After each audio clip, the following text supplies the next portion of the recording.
Oi, gente. Nosso grupo vai falar sobre a farmacologia dos antibióticos e ele é composto por Fernanda, Camila Tabosa, Eduarda Machado, Nádia Beatriz e Júlia. Então, o que são os antibióticos? Eles são medicamentos utilizados especificamente para a eliminação de bactérias sem danificar as células do nosso corpo. São produtos capazes de matar bactericidas ou impedir a multiplicação bacteriostáticos. Quem termina de matar é o sistema imune da pessoa. Contudo, o motivo pelo qual os antibióticos só atingem esse tipo de célula é devido à toxicidade seletiva. E o que é a toxicidade seletiva? A toxicidade seletiva ela vai acontecer nos fármacos que atuam apenas numa célula-alvo específica, como nesse caso, as bactérias. E o que são as bactérias? As bactérias elas vão ser micro-organismos que são protegidos pela parede celular. E a composição dessa parede celular da bactéria conta com uma rede macromolecular denominada peptidoglicano e como os antibióticos agem. E essa rede, vai proteger a bactéria, a célula da bactéria. E como os antibióticos vão agir? Os antibióticos, eles vão agir como a penicilina, eles vão inibir a formação da parede celular da bactéria. Então, como os antibióticos eles vão agir? Os antibióticos beta-lactâmicos, como as penicilinas, elas inibem a formação da parede celular bacteriana. Grande parte dos antibióticos que atuam na inibição da síntese proteica bacteriana, elas agem bloqueando a elongação do peptídeo por se ligarem ao ribossomo, seja com uma enzima específica ou distorcendo o sítio de ligação do RNA transmissor. E aí, elas vão eliminar ou impedir a multiplicação das bactérias. Como é que elas vão impedir a proliferação das bactérias, a ação das bactérias? Elas vão interromper o mecanismo responsável pela construção das suas paredes celulares, como foi falado anteriormente, em outras palavras. E aí, elas vão combater a infecção bacteriana. Propriedades farmacológicas. Em muitas infecções, o patógeno ele não vai atingir todo o organismo. Ele vai atingir órgão específico. E os antibióticos, eles são geralmente administrados de forma distante do foco da infecção. Para que seja eficaz, a ATB ela precisa penetrar o suficiente para o compartimento infectado. E por essa razão, antes de escolher um antibiótico para tratar determinado paciente, precisa saber da eficácia dele para determinada infecção e se vai combater no local exato da infecção. E objetivos de tratamento. Eles são 5. O primeiro é a profilaxia, que é quando o paciente vai tratar o paciente que ainda não está infectado ou ainda não desenvolveu a doença. O objetivo dele é para evitar a infecção ou o desenvolvimento da doença. Tem um tratamento preventivo, que como o próprio nome já diz, é um tratamento precoce. Um tratamento precoce para pacientes de alto risco. Tem o tratamento empírico do paciente sintomático, que é como se fosse assim, a primeira consideração. Se vai utilizar, vai ter os estudos, se vai utilizar algum antibiótico que seja mais eficaz para aquela determinada doença. Tem o tratamento definitivo para patógenos conhecidos, que é quando pega o patógeno, isola ele, e aí os testes de sensibilidade vão estar disponíveis para ver se a eficácia do antibiótico a ser utilizado. E por fim, tem o tratamento supressor pós-tratamento, que é quando a doença ela já está em estabilidade, já foi utilizado aquele antibiótico, já combateu a bactérias e com isso vai ficar utilizando por algum tempo o antibiótico, mas com dosagens baixas. Agora eu vou falar um pouquinho sobre os mecanismos de ação dos fármacos combatendo as bactérias. Os agentes antibacterianos, como são classificados, eles podem ser classificados de acordo com o seu mecanismo de ação. Existem 5 tipos de mecanismo de ação. O primeiro é a inibição da síntese da parede celular. Ele é feito principalmente através do grupo de fármacos beta-lactâmicos. Esses fármacos, eles possuem na sua constituição o anel lactâmico, que é o principal responsável pela atividade farmacológica deles. Eles vão agir interferindo na constituição da parede celular e são os antibióticos de maior uso na prática clínica, eles são os principais usados. A parede celular, né, ela é responsável por proteger a célula, manter a forma dela, proteger do meio externo. E quando esses fármacos atacam a parede, vão desestabilizá-la, causando a morte celular. O segundo mecanismo é a inibição da síntese proteica. Os principais fármacos que agem nesse mecanismo são os antimicrobianos e eles vão agir diretamente no ribossomo da célula da bactéria. Os ribossomos, eles são responsáveis pela síntese proteica, ou seja, quando o antimicrobiano vai agir lá, ele vai acabar com a síntese da proteína. Os antimicrobianos, eles conseguem diferenciar as células da bactéria e as nossas células. Isso se chama seletividade da ação. Aí, com essa seletividade, vai focar a ação somente na célula da bactéria, somente nos ribossomos da célula da bactéria e vai inibir a síntese de proteína dela. O terceiro mecanismo é a inibição da síntese de ácidos nucleicos. Os principais representantes desse mecanismo são os fármacos quilonas e fluoroquinolonas. Esses fármacos, eles vão inibir a ação do DNA da bactéria, ou seja, eles vão impedir que ela faça a replicação da molécula de DNA, ou seja, praticamente a reprodução da bactéria, e isso vai causar a morte celular, inibindo aquela bactéria. O quarto mecanismo de ação é a destruição da membrana plasmática. Ela é feita através da ação das polimixinas.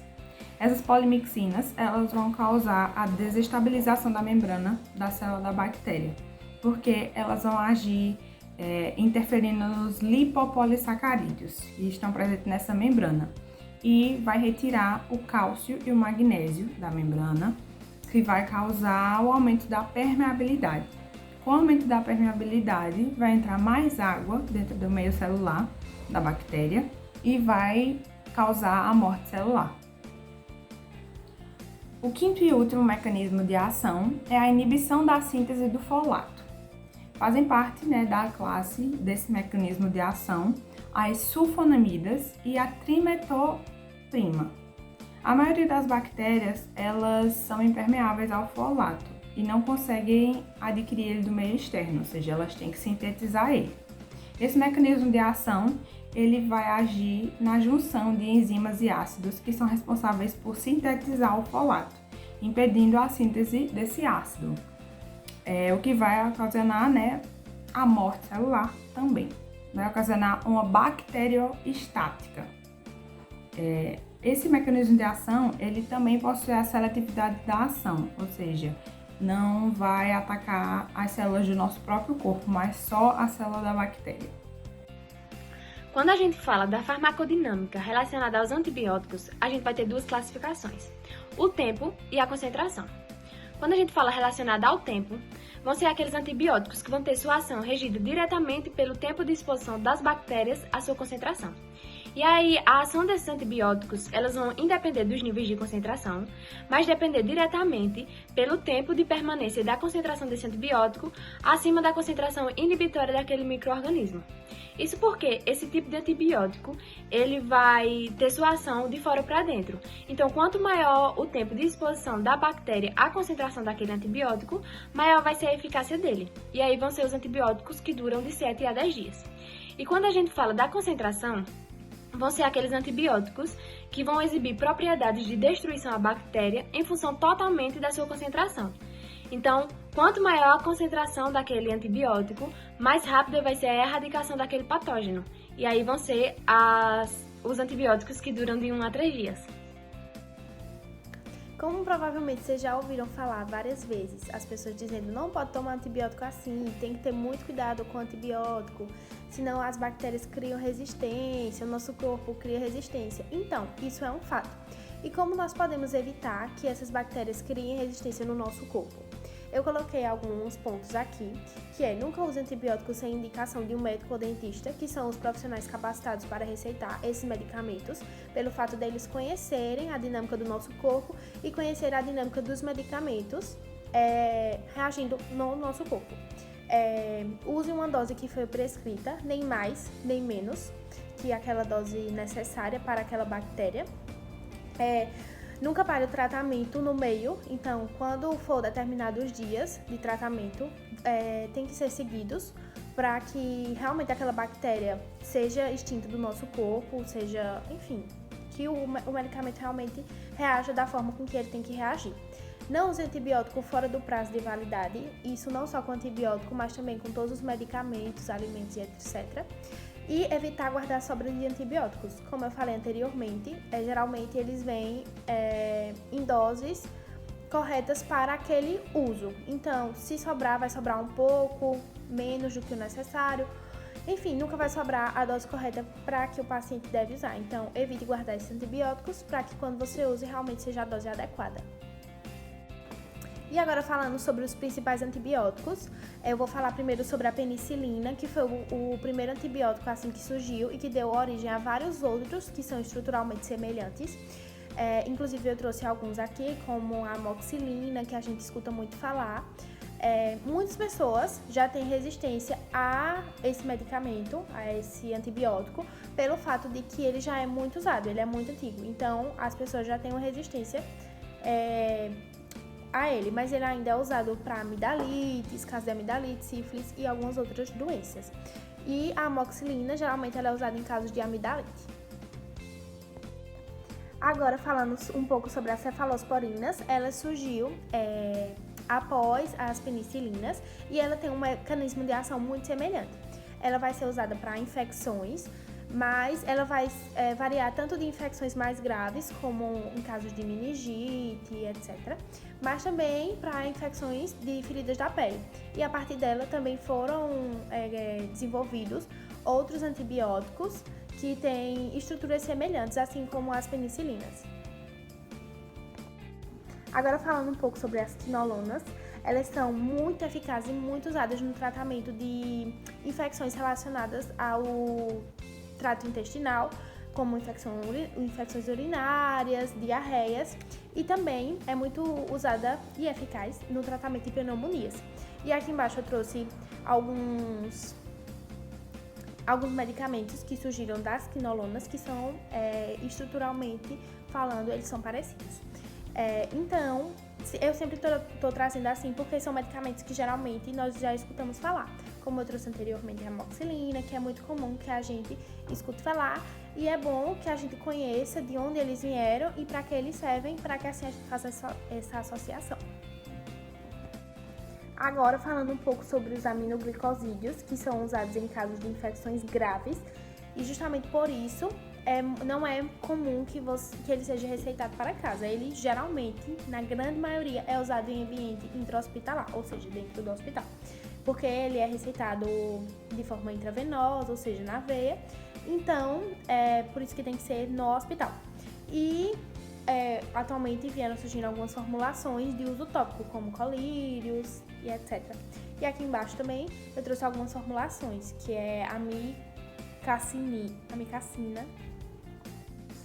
Agora, falando um pouco sobre os macrolídeos, por fim, eles são usados principalmente em infecções do trato respiratório, e ele pode ser associado a outros antibióticos, como a penicilina.